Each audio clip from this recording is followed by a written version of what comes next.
On ne peut comprendre comment les bateaux, les compagnies n'ont pas repris leur rotation à la mi-journée.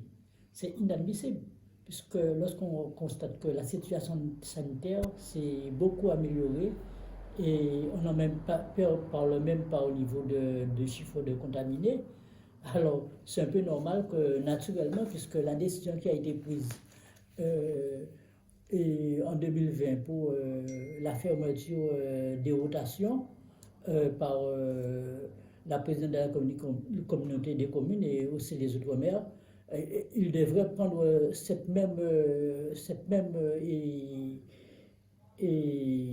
décision de faire revenir les compagnies à la mi-journée. C'est inadmissible que ça ne puisse pas se faire. Et je dis aussi qu'au niveau de ces compagnies, on verra bientôt pour le festival Théodore Blues, on verra ces compagnies voyager à toute heure de la journée. Alors, c'est nous locaux, nous sommes toujours pénalisés par rapport à nos urgences sous la Guadeloupe, puisqu'on reste une journée sous la Guadeloupe et en payant le petit-déj, le bateau déjà, le petit-déj et le repas de la mi-journée. Et on peut rester à se balader comme ça et en louant encore une voiture, alors sans rien faire. Alors on constate que comment l'approche vraiment est attaquée au niveau de ses finances.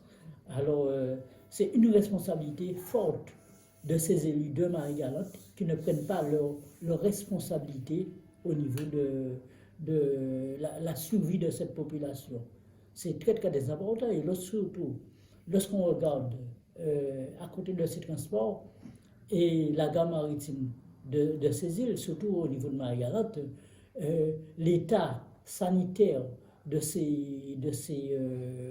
la gare maritime, on ne peut s'asseoir par rapport aux oiseaux qui font leurs besoins, sur nos têtes d'ailleurs. Alors c'est inadmissible, on ne peut pas accepter ça. Normalement que la présidente de la communauté des communes qui siège au port autonome devrait prendre ses responsabilités en ce sens. Nous avons aussi l'embarquement au niveau de ces bateaux. On est sous la pluie, sous le soleil. Il n'y a pas de passerelle pour aller jusqu'au bateau, ou en sortant du bateau à la gare maritime. C'est inadmissible. Or, on paie une taxe portuaire. Alors moi, je dis que ces élus doivent ouvrir leurs yeux pour, disons, défendre les intérêts de la population marie-galantaise pour que demain, qu'on puisse vivre autrement à Marie-Galante.